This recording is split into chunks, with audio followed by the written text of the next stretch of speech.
नमस्कार सर्वांना आणि तुमची सुनेत्रा या तुमच्या सगळ्यांच्या लाडक्या चॅनेलमध्ये तुमचं पुन्हा एकदा सहर्ष स्वागत आहे। आजच्या व्हिडिओमध्ये आपण बघणार आहोत की देवघरात कोणत्या गोष्टी असाव्यात, कोणत्या नसाव्यात आणि देवघरामध्ये कोणत्या रंगाचं कापड चुकूनही घालू नये, हे आपण सगळं काही आज देवघराविषयी माहिती घेणार आहोत। सगळ्यात पहिलं, प्रत्येक घरामध्ये देवघर हे असावंच असावं, कारण काही जण लाखो करोडो रुपये घरासाठी इंटेरियरसाठी घालवतात, पण त्यांच्या घरात बघितलं तर देवघरासाठी जागा नसते। तर असं नका करू, एक देवघर नक्की अवश्य घरामध्ये असलंच पाहिजे। आता देवघर कसं असावं, तर देवघर फक्त आणि फक्त लाकडीच असावं, कारण लाकडीच देवघराला जास्त मान्यता आहे आणि लाकडी देवघरामध्ये तेवढ्या ऊर्जा आपल्याला ज्या हव्या त्या आपण त्याच्यामध्ये पसरवू शकतो आणि घरामध्ये एक पॉझिटिव्हिटी ज्याला आपण म्हणतो की घरामध्ये देवपूजा केल्याचं फळ तुम्हाला जर संपूर्ण हवं असेल तर लाकडी देवघर आपण घेऊन यायचं आहे। अगदी तुमचं लो बजेट असेल तर 3-4 हजारापासून छोटे देवघर मिळतात, पण देवघर आणा, देवाला एक ठराविक जागा द्या। आता देवघर कोणत्या दिशेला असावं, तर देवघर हे ईशान्य कोपऱ्यामध्ये असावं, म्हणजे पूर्व आणि दक्षिणचा जो मधला कोना असतो त्यामध्ये देवघर असावं। मात्र प्रत्येकाला किंवा रेंटल घरामध्ये हीच जागा मिळते असं होऊ शकत नाही, म्हणून अशा वेळेस पूर्व पश्चिम देवघर ठेवावं, म्हणजे पूर्व बाजूला आपला चेहरा आणि पश्चिमेला आपली पाठ असावी आणि देवांचा चेहरा हा पश्चिमेला असावा। अशा पद्धतीने देवघर ठेवलं तर आपल्याला त्याचे जास्त रिझल्ट्स मिळतात। आता ही पण दिशा मिळत नाहीये तर आम्ही काय करू, फक्त लक्षात घ्या किमान ही दिशा तर पाळायलाच पाहिजे, अन्यथा मग दक्षिणेला तरी किमान तुमचे तोंड देवाचे तोंड नाहीच झाले पाहिजे याची दक्षता घ्या। म्हणून पूर्व पश्चिम हा सगळ्यात चांगला एक दिशा मानली जाते।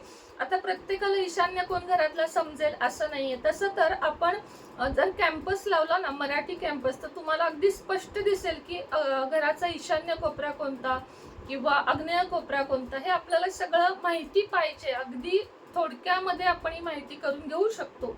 दुसरी गोष्ट, भिंतीला देवघर नसावे, टांगलेला देवारा नसावा।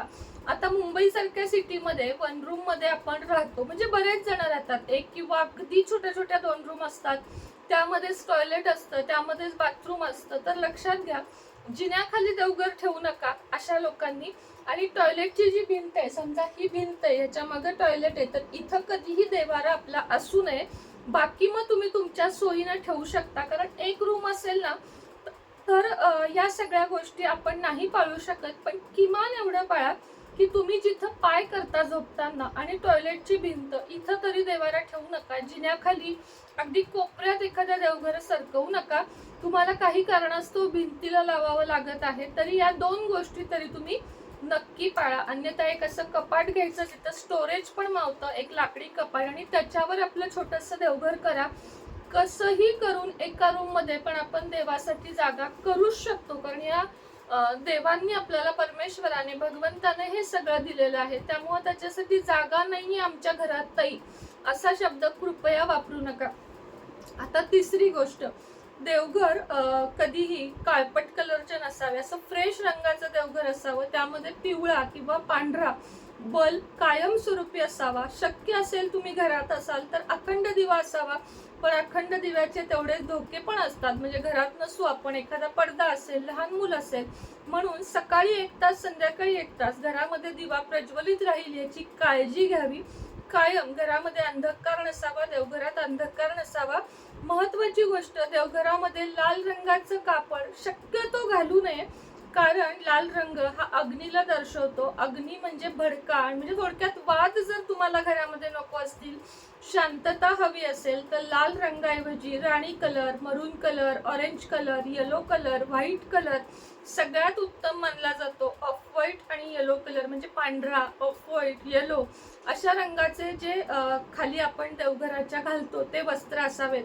देवघरातलं वस्त्र जे खाली घालतो आपण देवांच्या, ते किती दिवसानं बदलावं, तर दररोज बदलू शकता, दर 2 दिवसानं बदलू शकता, 8 दिवसानं बदलू शकता, मात्र ते स्वच्छ असावे आणि छान झटकून रोजच्या रोज घालावे। देवांना पुसतो ते कापड एक वेगळे असावे, कॉटनचे असू शकते, नॅपकिन असू शकतो, ते पण एक नेहमी वेगळे वस्त्र असावे। देवांना आपण जे देवघर झाडतो त्याच्यासाठी एक छोटी सुपली आणि छोटंसं हे मिळतं झाडू, तो नेहमी असावा.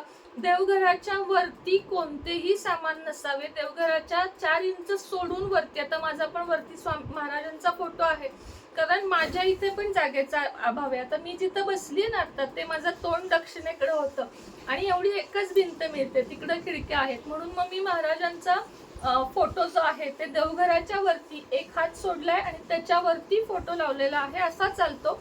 पण देवघराच्या वरती आपण काही ठेवायचं नाहीये. देवघराला कळस असू नये, देवघरात शक्यतो काडेपेटी ठेवू नये, देवघर स्वच्छ असावे.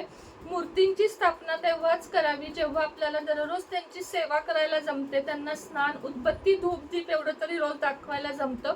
अन्यथा एकच फोटो गणपतीचा आणि एक कुलदेवीचा एवढंच देवघर असलं तरीही चालतं, काहीही हरकत नाही. मात्र देवघर जर तुम्ही घरामध्ये ठेवता, देवांच्या मूर्ती ठेवता, तर त्याचं मांगल्य राखणं खूप जास्त गरजेचं आहे. देवघरामध्ये कोणते कोणते देवी देवता असावेत याविषयी जर तुम्हाला व्हिडिओ बघायचा असेल तर त्याच्याबद्दल आपण एक 2-3 एपिसोड घेऊया उद्यापासून. म्हणजे आज एक भाग झाला, पुढं मी तुम्हाला उद्या प्रात्यक्षिक दाखवेन की देवघरामध्ये काय काय असावं, कसं असावं, देवांना स्नान कसं घालावं, ही सगळी डिटेलमध्ये माहिती आपण उद्याच्या व्हिडिओमध्ये बघूया. तोपर्यंत तुम्ही काय करायचं आहे, चॅनेलला सबस्क्राईब करायचंय, बेल आयकॉनचं बटन दाबायचंय, ऑलवर क्लिक करायचंय आणि आपले जे व्हिडिओ येत आहेत ते जास्तीत जास्त लोकांपर्यंत शेअर करायचे. चला तर मग उद्या भेटूया नवीन व्हिडिओ सोबत, नवीन विषयासोबत. तोपर्यंत तुम्ही सगळ्यांनी तुमची भरपूर काळजी घ्या, स्वस्त राहा, मस्त राहा, हसत राहा.